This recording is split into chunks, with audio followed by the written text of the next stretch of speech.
200 Americans pawns tonight in the Philippine insurrection, trapped by rebels holding the high ground of Manila's financial district. This is the CBS Evening News. Dan Rather reporting. Good evening. It's morning in the Philippines. The Battle of Manila is going into a sixth day. No quick end in sight. Government troops today shot their way toward rebel strongholds in the financial district of Manila, but the assault was held back by the presence of hundreds of Americans along with other foreigners in the line of fire. At least 75 people have been killed, more than 500 wounded so far, and another casualty is the prestige of the United States-backed Aquino government. Correspondent John Sheehan is on the scene. Government troops continued their advance on the Makati district of downtown Manila, where rebel soldiers occupy several buildings. Negotiations are now underway to obtain safe conduct for nearly 2,000 foreigners believed to be caught in rebel-held hotels. But a guerrilla source, angry that the U.S. flew air cover in support of the Philippines Army, said that the dissident soldiers may release Asians and Europeans, but hold Americans hostage. The Americans should stay from now on, learn how to keep away from the internal affairs of a sovereign nation. Many Filipino civilians have been gunned down by snipers or hit by indiscriminate mortar fire. The Army moved in tanks and other armor and large stockpiles of ammunition in apparent preparation for an all-out assault. Inside the grounds of some of the hotels, the rebel soldiers also have armor, just not as much of it. Many of the mutineers are from the toughest elite units of the Philippines Army. They claim to have nearly 1,000 men in the Intercontinental Hotel alone and seem to be confident, even though they are surrounded and vastly outgunned. Well, we have strong fighting spirit. We have strong determination in fighting. Undersecretary of Tourism Rafael Alunan went to hotels held by the insurgents and tried in vain to arrange the release of the foreigners. There's a lot of firing going on around here. There's no way that we can really evacuate. A trapped Finnish businessman blamed President Aquino's soldiers for escalating the hostilities. But it seems to be so that the army doesn't let us go. So that is really serious. But an American woman who finally got out of a hotel between the opposing forces credited loyalists with helping her to escape. There was a lot of gunfire, but we did find out afterwards it was government protection to get us through. A showdown could be bloody and long. The rebels are crack troops who hold the high ground and several massive concrete structures. Dan, as this rebellion drags on, President Aquino becomes more and more a hostage to her own divided army. She has weakened her public support by accepting the help of U.S. warplanes, and now we're told she may be pushed to imitate her predecessor, Ferdinand Marcos, by declaring martial law and assuming dictatorial powers. Dan? Chuck, how deep does this anti-American sentiment go about the air cover provided? Well, when the attempted coup started, the United States had friends on both sides. These elite units that have defected were among the most pro-American. Now they've turned 180 degrees against the United States. People in the street say they always thought American weapons would be used only to defend the Philippines against an invasion from outside, never for intervention inside their country, and many of them are angry at America. Dan? Jack, there is a long-standing communist guerrilla movement in the Philippines. Where does that fit into all of this? How does this affect that ongoing battle? It gives the communist guerrillas a lot of opportunities to sow discord.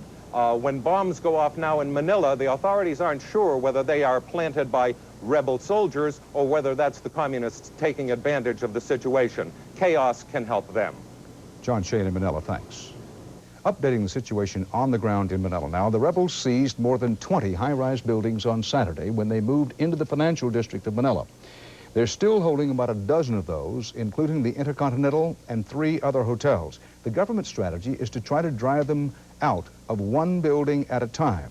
Hundreds of civilians fled those buildings today, taking their chances on getting to evacuation centers. Now, those are at the U.S. compound near the embassy, which is above the financial district, and then also the Philippine Plaza Hotel, which is just outside the financial district on the lower side. Not far away, American troops are pouring into the big U.S. naval base at Subic Bay, protected by Clark Air Base.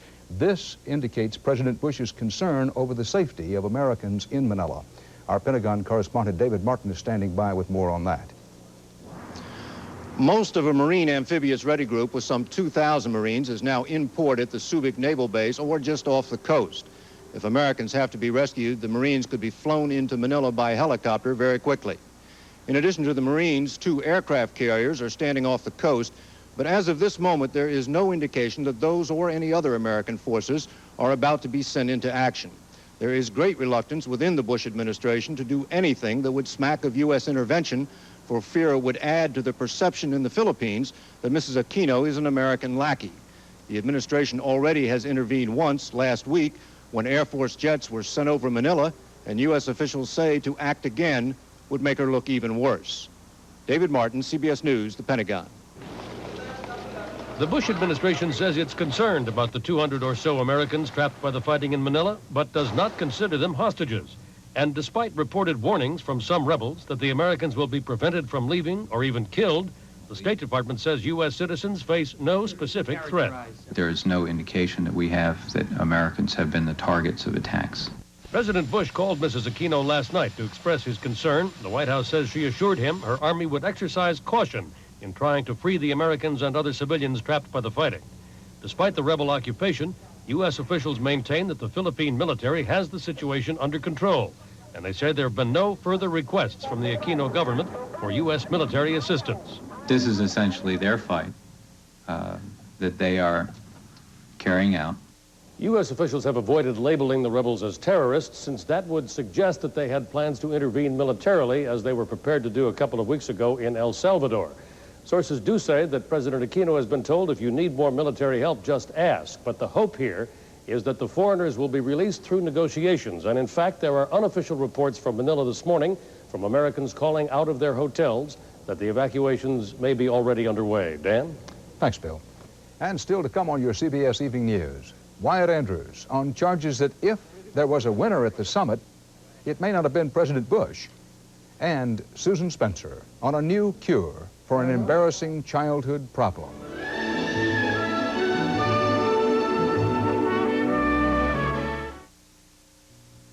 How do orange juice, tomato juice, and grapefruit juice... People tried to break into police headquarters in a number of cities last night. They had heard rumors that police were preparing to spirit files and large sums of money out of the country. Tonight, the entire top leadership of the State Security Service resigned. There's a danger that events in East Germany are spinning out of control of the disintegrating Communist Party, of the caretaker government, and even of the opposition leaders who led the revolt here. Tom Fenton, CBS News, Berlin. A White House spokesman played up the idea today of possible cuts in military spending if the next Bush-Gorbachev summit, as expected, produces major arms reductions. President Bush and his operation are trying to play down reports of any disagreement about the results of the Malta Summit, but there are clearly different points of view, even between the president and his own hand-picked number 2. Wyatt Andrews has a report. On his first day back from the Malta Summit, the president found the sharpest criticism of his new embrace of Gorbachev coming from his own vice president. Dan Quayle told the Washington Post the Soviets are still guilty of creating instability, especially because of arms shipments to Afghanistan and Central America. You're still dealing with a totalitarian government, Quayle said. I don't think they've changed much in foreign policy.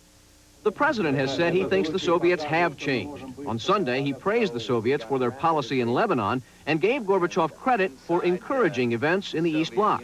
There is enormous respect and support for the way he has advocated peaceful change in Europe. The White House tried to write it all off as a difference in rhetoric, not policy. But Quayle gave voice to conservative critics who say the president went overboard in praise of Gorbachev. Gorbachev is a leader and a great propaganda artist, but he's not a person that we ought to marry in any sense of the word. The key complaint is that Mr. Bush offered trade and arms control concessions to Gorbachev, but got nothing back. He didn't have his eye on the ball, and to the extent that he made concessions, he did not get something worth them in return. Most galling to the conservatives is that the president said he believed Gorbachev's claim he wasn't sending arms to Nicaragua. And he's described them as our Soviet friends, even at the moment that they're making representations that are simply wrong. The vice president's office said today that Quayle stands by his skepticism of Gorbachev. An administration official said Quayle sees his role here as the conservatives' voice of conscience in the White House, and that the president can live with that. Wyatt Andrews, CBS News, the White House. A 28-year-old American church worker appeared before a military court in El Salvador today to face charges that she hid weapons for rebels fighting the government. Jennifer Jean Casolo of Connecticut was arrested a week ago when Salvadoran troops raided her home and allegedly found a huge cache of explosives and ammunition. Her lawyer, former U.S. Attorney General Ramsey Clark, said she would plead absolutely not guilty.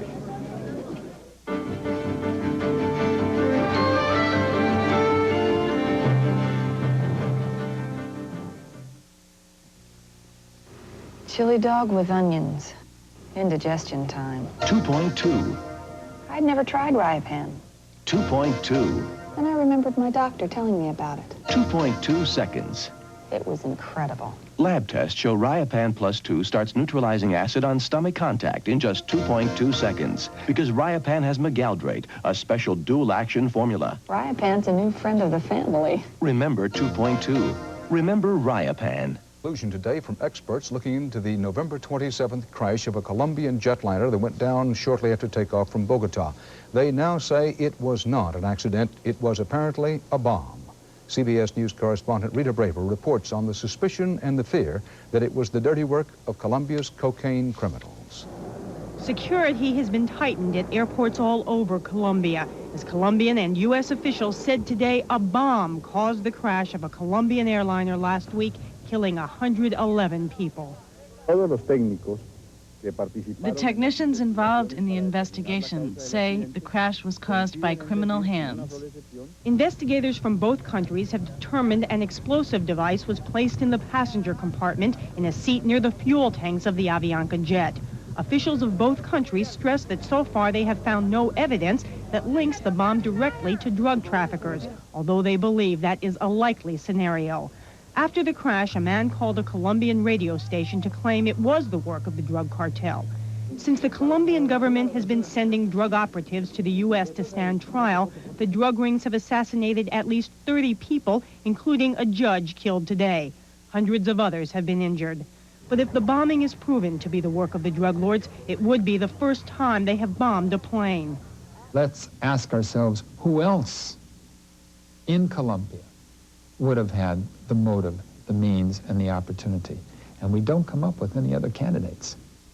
And though U.S. officials are cautious about speculating, they worry that the bombing could signal a dangerous escalation of the drug war. Rita Braver, CBS News, Washington. Confirmation today that government experts have been sorting through official photographs of White House events from the Reagan years. Correspondent Terrence Smith reports it isn't to prepare a Reagan retrospective. It's apparently part of an IRS investigation into whether Nancy Reagan owes back taxes. Nancy Reagan's elegant ball gowns used to be the talk of Washington. Now they've caught the attention of the Internal Revenue Service. The IRS is examining whether the Reagans owe back taxes on hundreds of thousands of dollars worth of designer dresses that Mrs. Reagan borrowed or received as gifts during her years in the White House. The National Archives confirms that a team from the IRS spent nearly a week there last month, copying official photographs of White House events. Chris Blazakis, an author and former fashion executive who is writing a critical book on the Reagans, has been interviewed by the IRS. He says the designers who gave the former First Lady dresses never expected them back. They were not made available for use. They were permanent acquisitions of the former First Lady. The former First Lady's penchant for borrowed finery first caused controversy in 1982.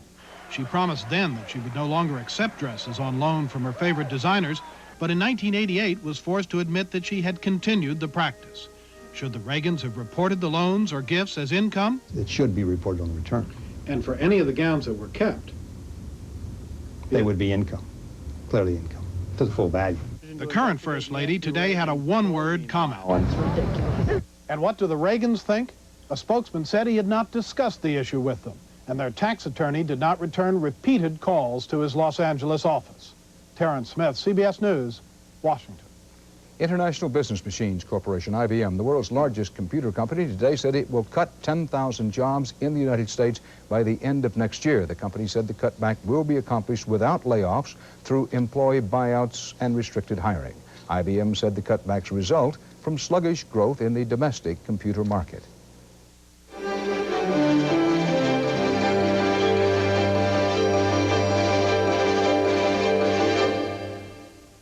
Special election today for a seat in the California State Senate is attracting national attention. An election with a new twist on the growing importance of abortion as a campaign issue. For the first time, as correspondent David Dow reports, a Roman Catholic candidate who is pro-choice is up against more than a contest at the ballot box. There's also punishment for the candidate at the altar from a Catholic bishop. I'm Lucy Calais. Democrat Lucy Calais isn't the first Catholic candidate to favor the right of women to have abortions. Probably not the first pro-choice Catholic to run for the California State Senate. Every woman ought to have the right to make individual choices about family planning. But after her pro-choice commercials began running, Calais, a regular churchgoer, became the first abortion rights candidate to face the sanctions of her own church. Bishop Leo Maher revoked Calais' right to take communion, the most sacred part of Catholic Mass. She contradicted in every way the moral teaching of the church in a public forum and reached out to all those people, and there's grave scandal involved. I think the church is behind the times, and also the church is really completely male-oriented. The action by the San Diego bishop may be unique, but the tone and timing reflect concerns shared by many Catholic leaders across the country. All in favor signify. Just a week earlier, the National Conference of Bishops issued its strongest anti-abortion statement yet, asserting flatly that no Catholic can responsibly take a pro-choice stand. Even if every law in the country said that abortion is okay morally, we believe that that is not correct. With abortion battles shaping up in many states, with office holders forced to take sides, the bishop's statement seems aimed in part at pro-choice Catholic politicians. But one bishop's tough enforcement efforts don't seem to have swayed any big-name Catholics who oppose abortion but favor choice. And so my position is absolutely sound theologically. Indeed, Catholic leaders face a dilemma, how to win minds without incurring a backlash. Even conservative bishops are reluctant to act because they are aware that it probably would be counterproductive. Over the long pole, when the church cracks the whip a little too sharply, there's more reaction than there is following and support. I feel that there's so much has been said about it. Calais and Republican opponent Carol Bentley, who opposes abortion in most cases, are about to learn the political impact of Bishop Maher's action. If nothing else, it's cast a bright spotlight on an obscure race, on an old issue infused with new fire. David Dow, CBS News, San Diego. Now here's a look at some living history. 21-month-old Elisa Smith, who received part of her mother's liver in the nation's first liver transplant from a live donor, today made her first appearance before the camera since last month's surgery. Doctors at the University of Chicago Hospital said the baby is awake, alert, and playing word games with her parents. Elisa suffered from a liver disorder that can be fatal.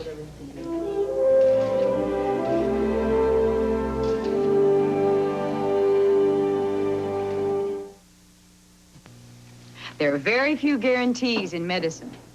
But if you have arthritis pain like I do, you should know about Mediprin and the Mediprin guarantee. If 2 Mediprin don't relieve minor arthritis pain better than 2 regular aspirin, you get your money back. Strong promise, strong medicine. The medicine that concentrates the power of ibuprofen into these potent little caplets.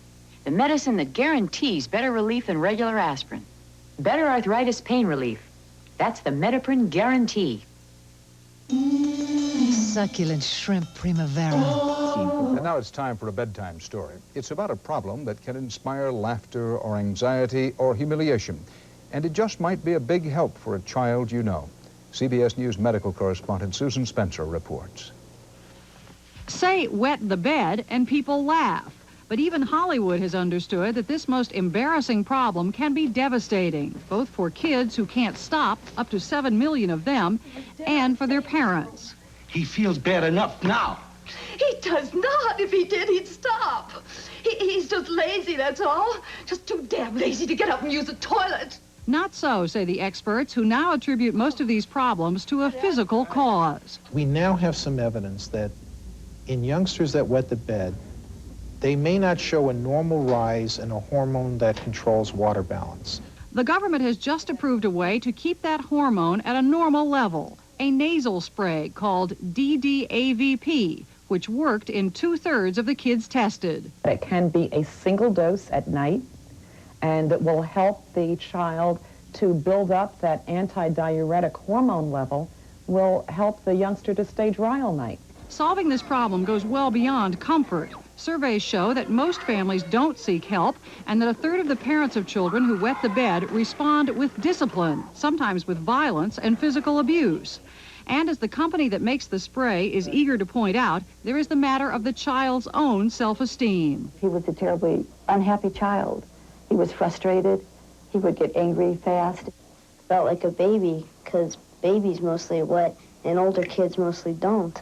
The new nasal spray for children is available only by prescription at about $1,000 for a course of treatment. For those it helps, though, it may seem a small price to pay. Susan Spencer, CBS News, Washington. And that's part of our world tonight. Dan Rather for the CBS Evening News. See you tomorrow. Good night.